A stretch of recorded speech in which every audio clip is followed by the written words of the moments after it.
Hello everyone, my name is Ikra Nahid. I'm a student leader at Brooklyn College as well as part of the Anti-Racist Coalition student group. I stepped up to these roles because for far too long it has felt as though the issues students around me and I cared about were not reflected in those who represent us. I have had conversations with women of color and Black women about how when we enter the classroom every day, we have to make a decision about whether it's even worth it to defend our identities and our experiences as minorities. I have felt as though I've been picked for positions previously based on the tokenism of having a minority rather than what I contribute as an individual. I hope to see a change in the campus community where we center the voices of those who have experienced and have been addressing racism and austerity and help them move forward with their mission. I hope student voices are recognized for speaking up against flawed systems and that students are shown that their voices matter in making the decisions that impact their future, as demonstrated with coalitions like ARC. Lastly, I hope that the leadership takes strong action in creating higher education that is fully funded, safe, and accessible for all students and equitable for all that work here to help students succeed. Thank you.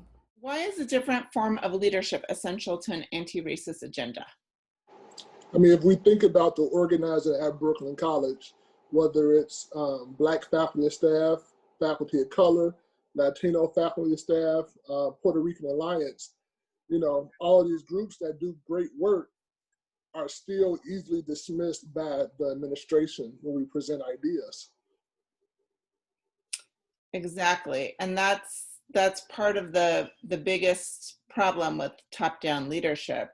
It's that the organizations that are working against racism, that are engaged on the ground, in the classroom, in the hallways, are the ones that are treated with disrespect and ignored and have been ignored for decades. Absolutely. And even when we think about, the work of faculty and staff and students, for example, I teach about white supremacy in a classroom. We're very versed and we actively work against it.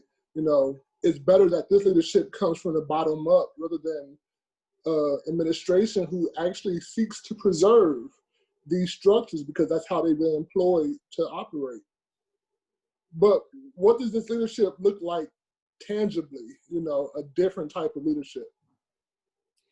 I think it requires the administration to understand that they have to concede power, that the agenda cannot just be set by them, that we want voice and vote, that conversations are no longer enough, and that we have to be at the center of producing an agenda that is going to fundamentally change the conditions, the working and learning conditions at the college, and that we can't just have, continue to have these kind of dog and pony shows instead of real action, and that real action has to come from the grassroots.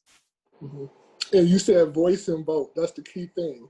They form these committees where they claim to hear our voice, but they maintain the power. There's no vote. We're tired of listening. We want action. You need action.